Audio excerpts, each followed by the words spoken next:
criado um mito em relação à aspiração traqueal de que você precisa aspirar o seu paciente. Pelo menos uma vez por dia você tem que aspirar seu paciente.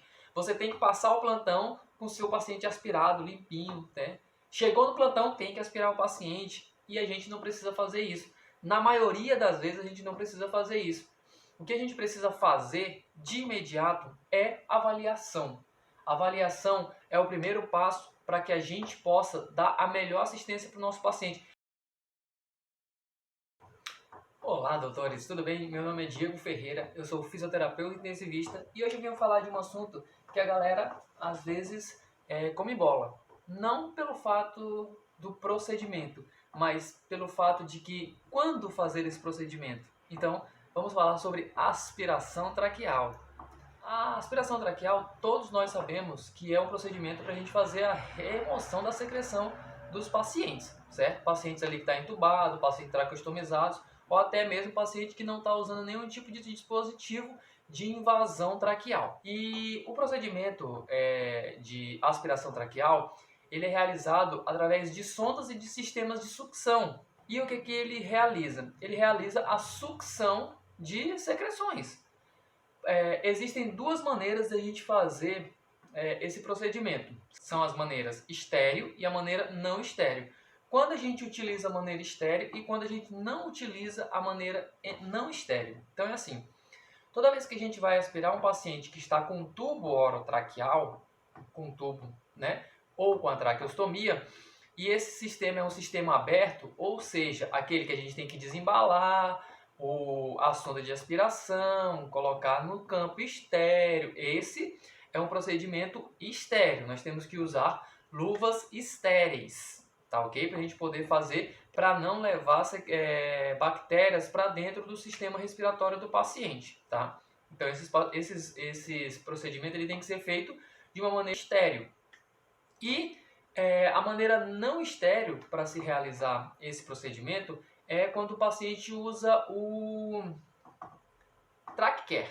TrachCare é um sistema de aspiração fechado, onde quando esse paciente está utilizando esse dispositivo, não tem necessidade da gente realizar a utilização de luvas estéreis. Então a gente pode fazer com a luva de procedimento mesmo, sem problema, porque ele já é fechado, então não tem necessidade de realizar aí a colocação de luvas não estéreis, de luvas estéreis, tá bom?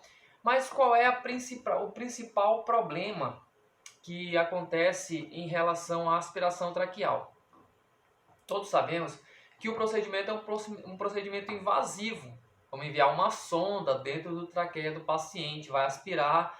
Essas aspirações elas fazem umas microlesões no sistema respiratório do paciente. E existe a possibilidade de deslocar bactérias para dentro do sistema respiratório. O que acontece é que foi criado um mito em relação à aspiração traqueal de que você precisa aspirar o seu paciente. Pelo menos uma vez por dia você tem que aspirar seu paciente. Você tem que passar o plantão com o seu paciente aspirado, limpinho, né? Chegou no plantão, tem que aspirar o paciente e a gente não precisa fazer isso. O que a gente precisa fazer de imediato é avaliação. Avaliação é o primeiro passo para que a gente possa dar a melhor assistência para o nosso paciente, em qualquer área que for. Mobilização precoce, ventilação mecânica, gasometria, ausculta pulmonar, aspiração, tudo se inicia a partir da avaliação. Então você vai avaliar o seu paciente e vai ver se ele tem a necessidade de ser aspirado ou não. Se não tem, para que você vai aspirar? Então, antes de aspirar, tá na hora de aspirar meu paciente, vou aspirar o paciente. Coloca a luva, se paramenta e vai lá e aspira e às vezes não sai nada no paciente. E aí você aumentou a possibilidade de colocar alguma infecção nesse paciente ali, tá bom? Aumentar nossas PAVs, tá? Então, antes de qualquer coisa, vamos avaliar o nosso paciente. E na avaliação, o que a gente precisa avaliar? Antes de aspirar nosso paciente, antes de aspirar o paciente, a gente precisa avaliar. E a avaliação a gente faz de duas formas bem simples. Primeiro, a ausculta. a ausculta pulmonar é um dos principais parâmetros para a gente avaliar se há necessidade de aspiração desse paciente, se esse paciente tem roncos, certo? Dentro do sistema respiratório pulmonar e se há necessidade de realizar a aspiração. Isso, por exemplo, o paciente em ar ambiente, né? E quando o paciente está em ventilação mecânica, nós também fazemos a avaliação da ausculta pulmonar. E também podemos ver o gráfico do ventilador mecânico. Quando o gráfico apresenta um padrão serrilhado, tanto na curva de pressão quanto na curva de fluxo, a gente vê que ali existe uma possibilidade de ter secreções.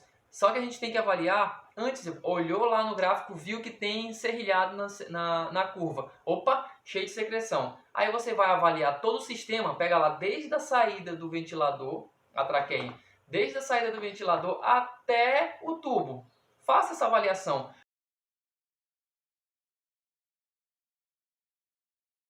Porque às vezes ali no tubo existe um acumulado de líquido, né? O líquido que solta do sistema de umidificação. E esse líquido pode cair e ficar na parte de baixo do sistema, fazendo com que toda vez que o fluxo passa, ele passa por um líquido que vai fazer aquele serrilhado. Então, a avaliação de todo o sistema ali, extracorpóreo do paciente, traqueia, tubo, traqueinha, tudo favorece para que haja aquele serrilhado nas curvas de pressões. Então, pressão e fluxo. Então, avaliou, viu que não tem nada? Opa, então provavelmente esse paciente sim tem secreção. Aí sim a gente pensa em aspirar o paciente. Então a gente concilia essas duas avaliações. A gente avalia tanto a parte de ausculta pulmonar quanto a parte de curvas, tá bom? Serrilhados nas curvas. Tanto no serrilhado nas curvas, pressão e fluxo, quanto nos loopings. O looping é excelente para a gente ver se existe ali secreção também, que vai apresentar um serrilhado bem mais específico. Então, antes de aspirar seu paciente,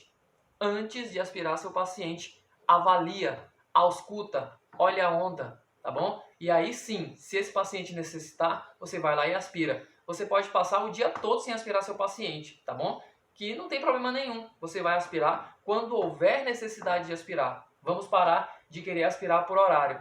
Isso é ser fisioterapeuta de verdade. Isso é ser fisioterapeuta baseado em evidências, tá ok? Então, foi um prazer. Então, não se esquece, dá um like aqui nesse vídeo, se inscreve no canal para receber os outros conteúdos que a gente vai ficar postando aqui todo final de semana. Então, é um prazer. Qualquer dúvida, deixe nos comentários que a gente responde. Então, até mais. Um abraço, doutores.